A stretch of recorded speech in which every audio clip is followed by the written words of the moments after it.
सभी साथियों को सादर प्रणाम। सभी का स्वागत है आज के सत्र में। आइए आज ऑनलाइन दैनिक स्वाध्याय के 473वें एपिसोड का शुभारंभ करते हैं।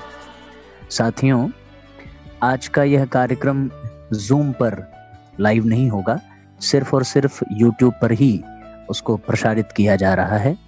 आप सभी परिजन यहीं जुड़ करके भावपूर्वक, श्रद्धापूर्वक, एकाग्र चित्त होकर के आज के स्वाध्याय का यह संस्मरण हम लोग ध्यान से पढ़ेंगे। गायत्री मंत्र साथ साथ। ओम भूर्भुवः स्वः तत्सवितुर्वरेण्यं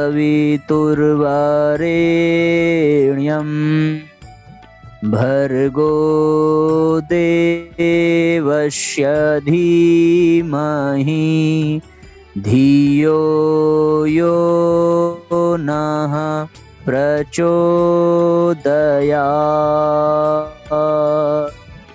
सभी साथियों को पुनः सादर प्रणाम। सभी का स्वागत है आज के सत्र में। चेतना की शिखर यात्रा भाग 2 पुस्तक का स्वाध्याय हम सभी नित्य निरंतर कर रहे हैं। और कल के प्रसंग में हम लोगों ने देखा कि किस तरीके से तीर्थ स्थलों पर प्रचार प्रसार के लिए समूहबद्ध होकर के गायत्री परिवार के कार्यकर्ता जाने लगे हैं।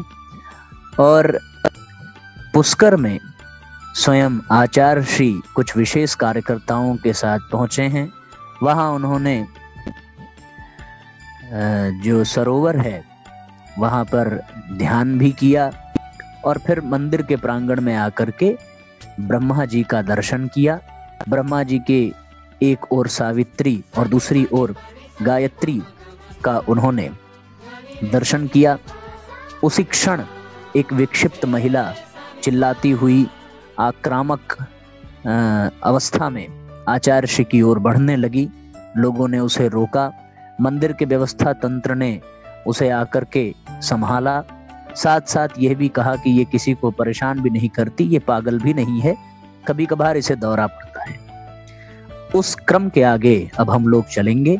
सभी परिजनों से विनम्र प्रार्थना है कि अधिक से अधिक आप सब लोग आज के सत्र को शेयर कर दें। जितना अधिक शेयर करेंगे उतना ही अधिक लोग जुड़ेंगे, तो ये बहुत ही महत्वपूर्ण और आनंददायक हो जाएगा। क्योंकि इन प्रसंगों को सुनकर के किसी के भी हृदय में परिवर्तन के बीज पनप सकते हैं, किसी के भी जीवन में स्वाध्याय फलीभूत हो सकता है और वो निस्संदेह अपने तमाम भ्रम और संशयों से बाहर निकल करके अपने जीवन को सार्थक बनाने हेतु सफलतम प्रयास करने में अग्रणी बन सकता है। इसलिए आप सबसे प्रार्थना है कि जल्द से जल्द लाइक और शेयर कर दें। अब आइए आज के सत्र का शुभारंभ करते हैं और भावपूर्वक पढ़ते चलेंगे। आज का पहला प्रसंग है विक्षिप्त सुनंदा। आचार्य श्री ने उसके बारे में जानना चाहा। मंदिर के कार्यकर्ता विशेष जानकारी नहीं दे सके। प्रबंधकों ने बताया कि उस महिला का नाम सुनंदा है। लोग उसे राजमाता कहते हैं। वह आबू के पास किसी जागीरदार घराने की कुलीन महिला है। विक्षिप्त प्राय अवस्था में भी उसकी राजसी ठसक दिखाई देती है। उसके कपड़े साफ सुथरे थे। विलाप करते हुए वह रोष भी जता रही थी, लेकिन उसकी भाषा में मर्यादा थी। उसने अपशब्दों का कहीं प्रयोग नहीं किया था। सुनंदा नामक उस महिला के साथ एक त्रासदी हुई थी। अपने परिवार में रहते हुए उसने किसी तांत्रिक के कहने पर गायत्री उपासना आरंभ की थी। विधिवत उपासना आरंभ करने के बाद तांत्रिक ने उसे वाम मार्ग की दीक्षा दी। सुनंदा के मन में अपने परिवार पर वर्चस्व प्राप्त करने की दुर्बलता आ गई थी। वह निस्संतान थी, इसलिए भी शंका रहित थी कि घर परिवार पर उसका नियंत्रण नहीं है, उसकी उपेक्षा हो रही है। तांत्रिक ने इसका लाभ उठाते हुए सुनंदा को वाम मार्गी जाल जंजाल में उलझाया। एक बार वह फिसली तो गिरती ही चली गई। 2 साल पहले सूर्य ग्रहण की रात को उसने तांत्रिक के कहने पर कोई हवन किया। हवन पूरा हुआ और उसके साथ ही मानसिक संतुलन भी गड़बड़ा गया। उसके बाद विक्षिप्त सी वह पुष्कर आ गई, यहीं रहने लगी। ब्रह्मा के मंदिर में रोज दर्शन करने आती है। मंदिर के दोनों दिशाओं में विद्यमान सावित्री और गायत्री के मंदिरों में भी नियमित दर्शन करने जाती है। सुनंदा के परिवार वाले ही उसकी देखभाल करते हैं। पुष्कर में रहने की व्यवस्था वही करते हैं। नौकर चाकर रखे हुए हैं और परिवार का कोई न कोई सदस्य भी नियमित रूप से यहाँ आता रहता है। साथ आए साधकों ने प्रबंधकों को आचार्य श्री का परिचय दिया। उपद्रव की सूचना सुनंदा के भतीजे को मिल गई थी। वह मंदिर चला आया था और अपनी काकी के व्यवहार के लिए आचार्य श्री से क्षमा मांगने लगा था। उस युवक का नाम था प्रताप सिंह। परिचय पाने के बाद आचार्य श्री ने कहा कि प्रयत्न करो तो तुम्हारी काकी साहब स्वस्थ हो सकती हैं। पूछने पर उपाय भी बताया कि यहाँ हो रहे गायत्री महायज्ञ में उन्हें बिठाओ और नियमित रूप से गायत्री उपासना करने दो। 40 दिन में वह पूर्ण स्वस्थ हो जाएंगी। प्रताप सिंह आसानी से तैयार हुआ। पुष्कर में गायत्री और सावित्री की कथाएं बड़ी विचित्र हैं, समझ में नहीं आता। फिर इसकी आराधना ने ही तो काकी साहब का दिमाग खराब किया है। हम जोखिम नहीं ले सकते। आचार्य श्री ने निर्णय प्रताप सिंह पर ही छोड़ते हुए समझाया कि गायत्री आद्य शक्ति है, वेद माता है। उसकी उपासना में अनिष्ट का कोई भय नहीं है। औषधियां रोग को जीवन देती हैं, लेकिन उन्हें तैयार करने की विधि विषाक्त हो तो वैद्य को भी कुष्ठ रोगी बना देती है। समझाने से प्रताप सिंह पर थोड़ा असर हुआ। आचार्य श्री ने कहा, हजारों लाखों लोग गायत्री की उपासना करते हैं, किसी का अनिष्ट नहीं हुआ। तुम्हारी काकी साहब से ही भगवती को क्या बैर था। इन बातों ने प्रताप सिंह का मन बदल दिया। आचार्य श्री ने प्रयोग के तौर पर सुझाव दिया कि सामने गायत्री मंदिर है। वह भारत में मौजूद 51 शक्तिपीठों में है। सती की दोनों कलाइयां यहाँ गिरी थी। जाओ श्रद्धा से वहां तुम खुद अपनी काकी माँ की कलाई में रक्षा सूत्र बांध कर आओ। देखो सुधार के लक्षण तुरंत दिखाई देने लगेंगे। प्रताप सिंह को थोड़ा भरोसा बना। उसने गायत्री मंदिर में रक्षा सूत्र बांध कर लाने के बाद सुनंदा को यज्ञ में शामिल करने का भी निश्चय कर लिया। आचार्य श्री के शिविर का पता ठिकाना भी उसने पूछ लिया था। ब्रह्मा मंदिर में से उतरकर आचार्य श्री सरोवर के दूसरी ओर स्थित सावित्री के मंदिर में गए। रास्ते में किसी कार्यकर्ता ने आकर बताया कि अजमेर से पंडित जयदेव शर्मा भी यज्ञ में आने वाले हैं। वे आर्य समाजी थे। उन्होंने वेदों का अनुवाद किया था। अनुवाद सुबोध था। कोई भी अध्ययनशील व्यक्ति उस आधार पर वैदिक वांग्मय में प्रवेश कर सकता था। आचार्य श्री ने उन्हें सम्मान सहित आने देने की बात कही। थोड़ा सा विनोद भी किया कि कहीं शास्त्रार्थ करने तो नहीं आ रहे हैं। सावित्री मंदिर दूर था, करीब 2 मील चलना पड़ा। इसमें 1/3 रास्ता तो रेतीला था, बाकी चढ़ाई थी। मंदिर तक जाने के लिए सीढ़ियां बनी हुई थी। सीढ़ियों की हालत खस्ता थी, लेकिन उन्हें चढ़ते हुए सुखद लगता था। पुष्कर के सरोवर, मंदिर और धर्मशालाओं का विहंगम दृश्य दिखाई देता था। इस रेतीले रेगिस्तान में झीलों के कारण हरियाली भी थी। देखकर मन प्रसन्न हो उठता। आचार्य श्री इन दृश्यों का आनंद लेते हुए चल ही रहे थे कि ऊपर से कुछ युवा हंसी ठिठोली करते हुए आते दिखाई दिए। वे जोर जोर से बातें कर रहे थे। उनके स्वर में उपहास का भाव था। शुरू में उनके शोर शराबे पर ध्यान नहीं गया। कुछ शब्द कानों में पड़े तो लगा कि वे मंदिर की व्यवस्था पर कोई टिप्पणी कर रहे हैं। महिलाएं ही अधिकारी। आचार्य श्री ने उनकी बातों पर थोड़ा गौर किया। उन्हें ध्यान देते देख किसी साधक ने पूछ ही लिया कि मंदिर में क्या हुआ। लड़कों ने हैरानी जताई कि अजीब मंदिर है। कई देव स्थान देखे, देवियों के मंदिर भी। कई जगह औरतों की पूजा करने की मनाही है, कई जगह नहीं भी है। पुरुषों के लिए कहीं मनाही नहीं है। यहाँ पुरुषों को पूजा का अधिकार नहीं है, सिर्फ महिलाएं ही पूजा कर सकती हैं। कहते कहते युवक ठठाकर हंस दिए। आगे से पूछकर मंदिर जाया करेंगे, उन्हीं में से एक युवक ने कहा, और सारे युवक फिर खिलखिलाए। ठहाका मारते हुए वे सीढ़ियां उतर गए। मंदिर में सावित्री की तेजोमय प्रतिमा के दर्शन हुए। वहां पूजा और आंतरिक व्यवस्था पर महिलाओं का ही अधिकार है। एक साधक ने इस व्यवस्था पर टिप्पणी की। कहा, क्या इसलिए कि सावित्री सती थी और वह सत्यवान के अलावा किसी की छाया भी नहीं पड़ने दे सकती थी? आचार्य सिंह ने इस टिप्पणी का कोई उत्तर नहीं दिया। वे चुप ही रहे। साधकों का यह दल अपने मार्गदर्शक के साथ फिर चुपचाप ऊपर चढ़ता गया। कीरतराम सीढ़ियां गिनता हुआ आ रहा था। उसने मंदिर के द्वार में प्रवेश करते ही 360 सीढ़ियां हैं ऐसा कहा। एक और साथी ने कहा, वर्ष में 360 दिनों की तरह हर दिन के लिए एक सीढ़ी। सावित्री भी सूर्य भगवान की पुत्री। इन चर्चाओं में आचार्य श्री रुचि नहीं ले रहे थे। वे चुपचाप प्रतिमा का दर्शन कर रहे थे। प्रतिमा तेजोमयी थी।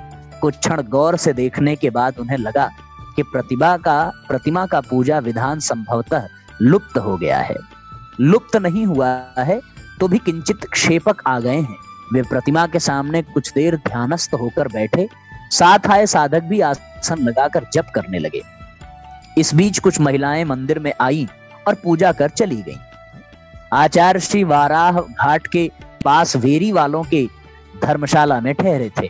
ठहरने की व्यवस्था उत्तम नहीं थी, लेकिन यहाँ से प्रमुख स्थान नजदीक ही थे। जैसे बद्री नारायण का मंदिर पास ही है, कपालेश्वर रंगजी और वाराह मंदिर भी समीप है। सावित्री मंदिर की अंतर कथा पर भी यहाँ चर्चा हुई। चर्चा बहुत सामान्य किस्म की थी। अजमेर से आए पंडित जयदेव शर्मा के किसी शिष्य ने छेड़ी थी। उसका कहना था कि पौराणिक देवी देवता भी सामान्य मनुष्यों की तरह रूठते और बदला लेते थे।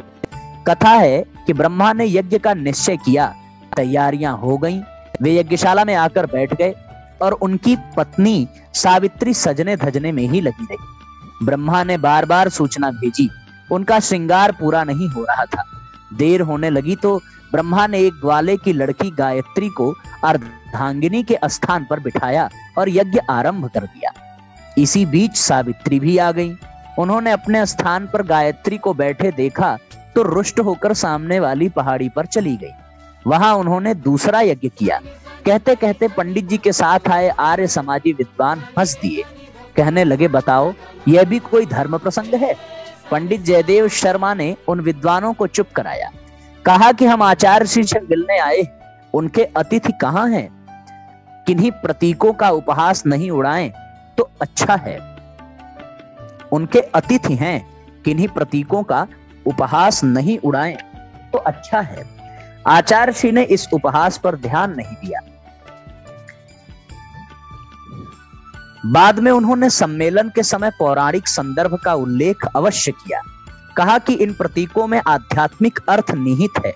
साधना आरंभ करें तो अपने मार्ग के सारे प्रतीक खुलते चले जाते हैं। पंडित जयदेव शर्मा से चर्चा करते हुए भी आचार्य श्री ने यही मंतव्य रखा था। कहा था कि आदि शक्ति को लौकिक उदाहरणों से नहीं समझा जा सकता। थाली में दिखाए गए सूर्य के प्रतिबिंब की तरह इन रूपकों से सिर्फ एक झलक भर मिल सकती है। अगले दिन प्रताप सिंह अपनी काकी सुनंदा को लेकर बेरी वालों के मुकाम पर आ गया था। कहने लगा, रक्षा सूत्र बांधने के तुरंत बाद तो कोई असर नहीं दिखाई दिया, लेकिन रात में काकी साहब चैन की नींद सोई हैं और दिनों में वे गाढ़ी नींद नहीं सो पाती। रात में 5-6 बार जागती हैं, लेकिन आज वे एक बार भी नहीं उठी। सुबह जागी तो स्नान आदि से निवृत्त होकर कुछ देर जप ध्यान भी किया। सुनंदा भी साथ आई थी।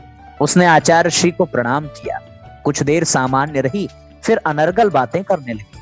प्रताप सिंह, जो अभी तक आश्वस्त दिखाई दे रहे थे, विचलित सा हुआ। उसके मुंह से हठात निकला, ये क्या?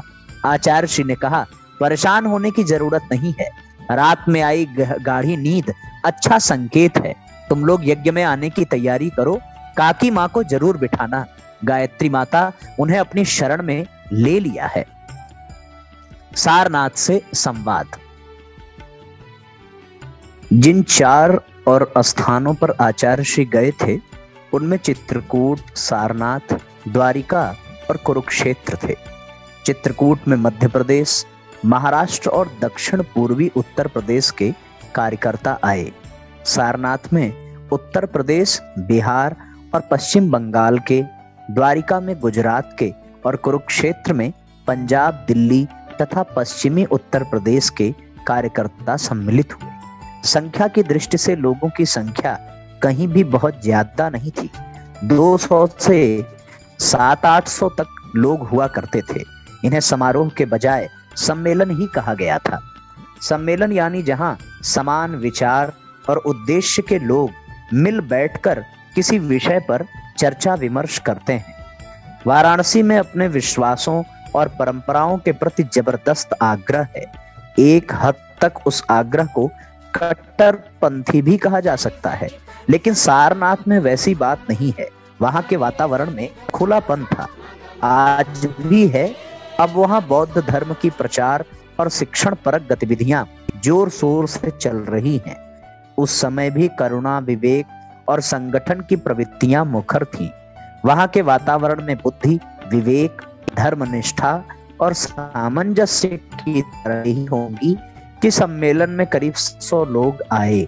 उत्तर प्रदेश और बिहार से आए इन कार्यकर्ताओं ने सहस्त्र कुंडीय महायज्ञ के लिए 5000 साधक तैयार करने का संकल्प लिया था। आचार्य श्री को सारनाथ के वातावरण में गूंज रही संगठन की तरंगों ने ज्यादा मुग्ध किया था। वाराणसी से करीब 8 किलोमीटर दूर सारनाथ आते हुए आचार्य श्री ने इस तीर्थ को पृष्ठभूमि का अच्छा अनुशीलन कर लिया था। ईसा के 600 वर्ष पहले से आरंभ 12वीं शताब्दी तक सारनाथ शिक्षा और संस्कार का केंद्र रहा था। उसकी ख्याति दुनिया भर में फैली हुई थी। ऋषि आश्रमों की बहुलता के कारण इस जगह को कभी ऋषि पत्तन कहा जाता था। बीहड़ वन थे। वनों में ऋषि कुमार और कन्याएं स्वतंत्र विचरण करते थे। यहाँ किसी तरह का प्रतिबंध नहीं था।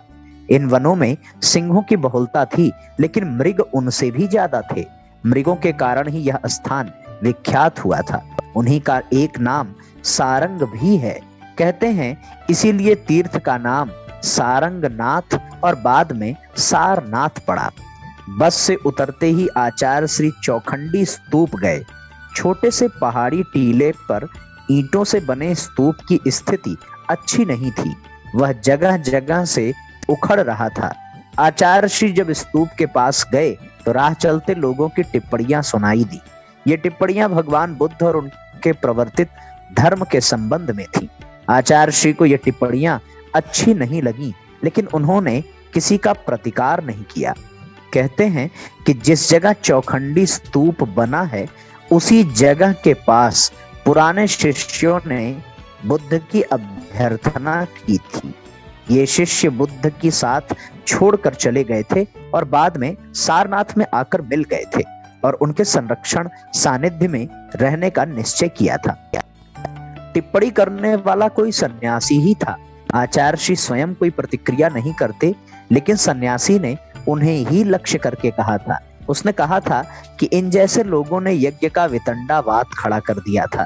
लोग दुनियादारी और धर्म ध्यान को भूलकर स्वाहा स्वाहा करते हुए ही वक्त कटी कर रहे थे। इसीलिए भगवान बुद्ध की हवा चली। वह सन्यासी अपने किसी संगी से कह रहा था। कहते हुए वह आचार्य श्री की ओर भी संकेत करता जाता था। उसने फिर कहा, जगत गुरु शंकराचार्य ने बुद्ध का जवाब दिया, कांटे को कांटे से निकाला, तर्क का उत्तर तर्क से ही दिया और बौद्ध धर्म को भारत से निष्कासित कर दिया। वे लोग ज्ञान ध्यान की बातों में उलझने लगे थे। आचार्य श्री उधर सारनाथ की आत्मा से संवाद में व्यस्त थे। बुद्ध ने जिस मार्ग का उपदेश दिया उसे सुनने के लिए 12 लोग आए थे। वे भी देर तक साथ नहीं रहे, जल्दी ही चले गए।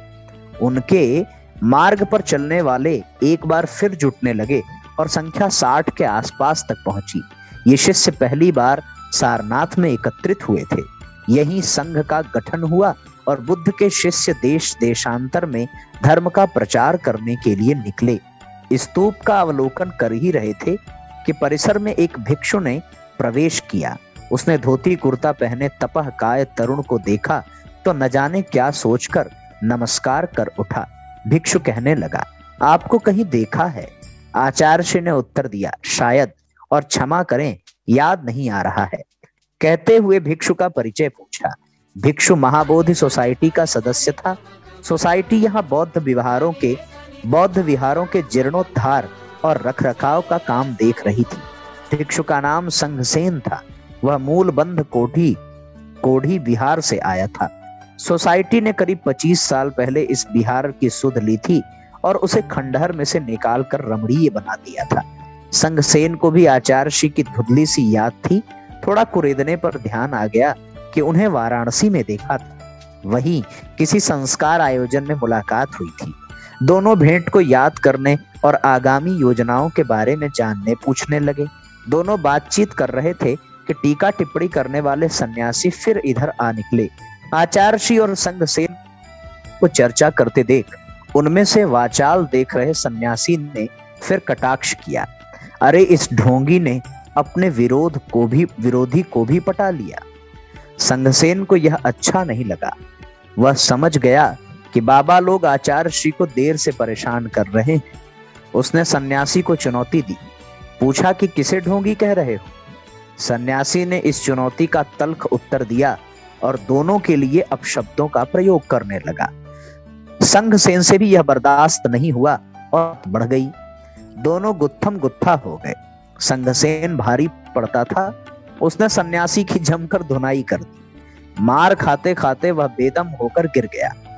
संघसेन ने इस दुर्दशा पर संतोष जताया।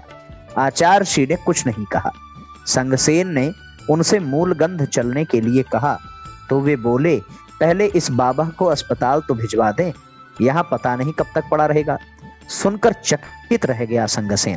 कहने लगा कि यह व्यक्ति कुछ देर पहले तक आपको बुरी तरह गालियां दे रहा था। आप इसी की सेवा शुश्रूषा का विचार कर रहे हैं, लेकिन वह भी ज्यादा देर तक चुप नहीं रह सका। आचार्य की ओर टकटकी लगाकर कुछ पल देखता रहा, फिर उसने अपने आप को सहयोग के लिए तैयार किया। दोनों मिलकर सन्यासी को अस्पताल तक ले गए। उनमें से किसी को यह ख्याल नहीं आया था कि चिकित्सा अधिकारी ने चोट का कारण पूछा तो क्या जवाब देंगे। संयोग से किसी ने पूछा भी नहीं। सन्यासी को अस्पताल में भर्ती कर लिया गया। 2-3 दिन यथोचित उपचार के बाद उसकी छुट्टी हुई तो वह आचार्य को ढूंढता हुआ आया। उस समय सम्मेलन चल रहा था। आचार्य कार्यकर्ताओं को संबोधित कर रहे थे। उनकी बात पूरी हुई तो सन्यासी हाथ जोड़कर उनके आगे खड़ा हो गया। अपने व्यवहार के लिए क्षमा मांगने लगा।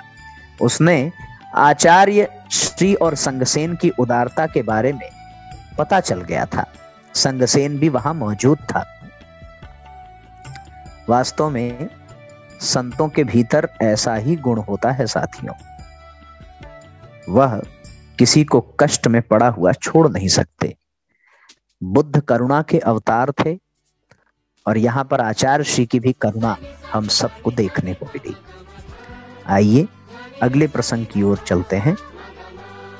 धर्म चक्र प्रवर्तन।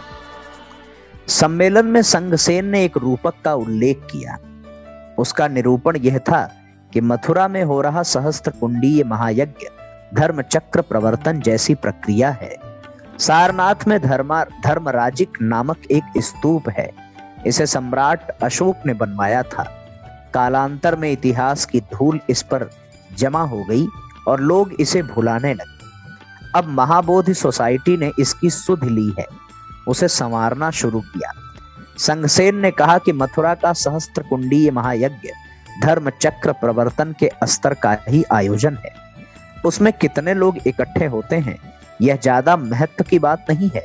1000, 10,000 भी हो सकते हैं और 1,50,000 भी। महत्वपूर्ण यह है कि इस आयोजन से सूक्ष्म जगत में अभूतपूर्व बदलाव आना शुरू होंगे। उसी तरह जैसे धर्मराजिक स्तूप वाले स्थान पर भगवान बुद्ध की धर्मदेशना ने जगत में परिवर्तन की एक तरंग उत्पन्न की थी। कहते हैं कि आषाढ़ पूर्णिमा को भगवान बुद्ध ने इसी जगह पर पहला धर्मोपदेश दिया था। अब यहाँ भगवान बुद्ध की जीवन लीलाओं से संबंधित कई झांकियां सजी हुई हैं।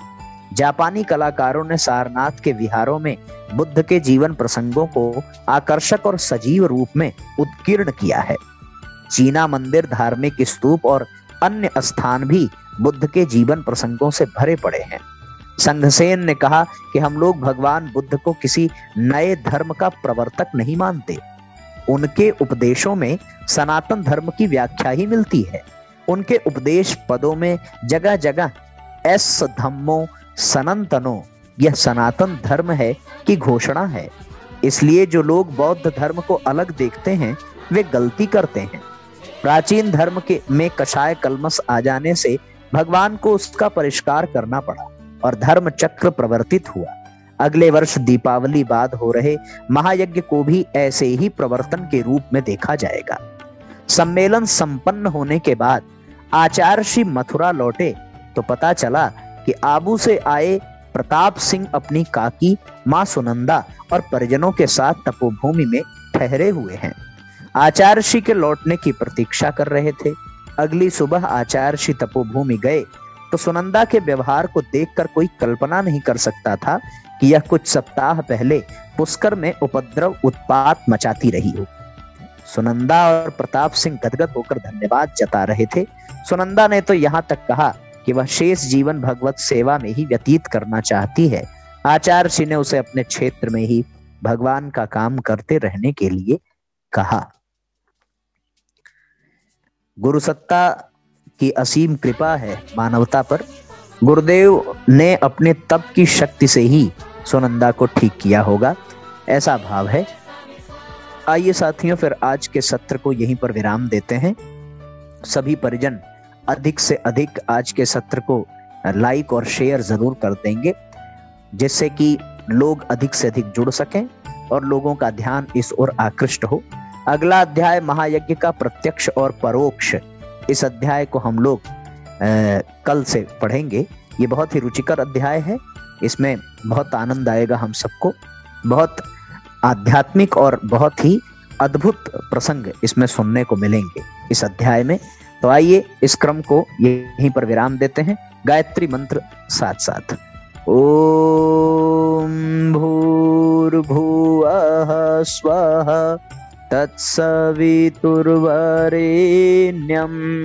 भर्गो देवस्य धीमहि धियो यो नः प्रचोदयात्।